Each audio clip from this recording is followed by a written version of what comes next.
Today, I want to go over the Game 1 draft between Dignitas and Team Liquid this past weekend. To put it simply, everything Dig did in this draft was bad, and TL answered very well. As a side note, I'm hoping to upload more consistently now once I have time and find some motivation. Now, let's take a look. Dig first picked Kalista. This is bad for a few reasons. One, she has a few really bad lane matchups that can be easily picked here to counter her. Most of all is Draven. Other counters include Ashe, Kog'Maw, and a couple others. The second problem here is that Kalista doesn't scale well at all, so if she doesn't get significantly ahead in the first 15 to 20 minutes of the game, she will really struggle to find value. Team Liquid first rotate K'Sante and Renata. This is very good.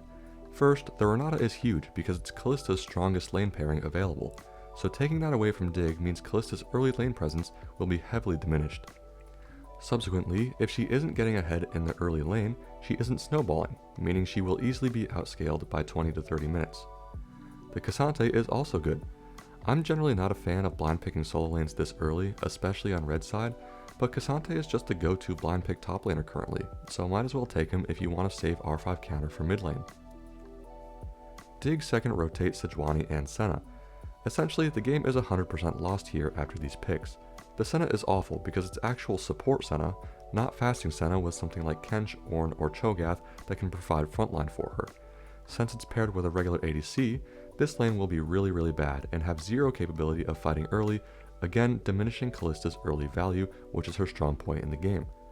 Also, Sejuani, along with all tank junglers barring Maokai and Amumu, is terrible. Why? Because junglers in competitive are often giving away resources in camps to help scale their carries into the late game, meaning they don't have the gold to buy expensive items. This causes tank junglers to settle for items like Locket and Knight's Vow, which aren't real tank items. So the term quote-unquote tank jungler is used lightly in the sense that Sejuani will not have the resources to be an effective frontline. Compare this to TL putting their tank in the top lane, where he will get solo XP and gold consistently throughout the game, giving him the resources to be a very tanky tank. TL B3 Draven, which is great. One of the hardest lane counters to Kalista and pairs great with Renata as well. Basically, TL saw the Kalista first pick and said, no, you're not going to be able to play this game. They were very prepared and answered first phase very well. They R4 Wukong, which I'm stunned made it through second ban phase. He's one of the top 4 AD junglers in the game, along with Vi, Xin Zhao, and Viego. Very strong in every aspect of the game and fits well with the skirmish teamfighting theme we see on Team Liquid. With Dig rounding out with Yone and Rumble, their comp is very all over the place. They feel pressure to blind pick Yone to have some kind of synergy with Sejuani, and pick Rumble, which isn't really a K'Sante counter. The second K'Sante gets a shred of magic resist, the lane is completely fine, and he'll be perfectly effective in teamfights.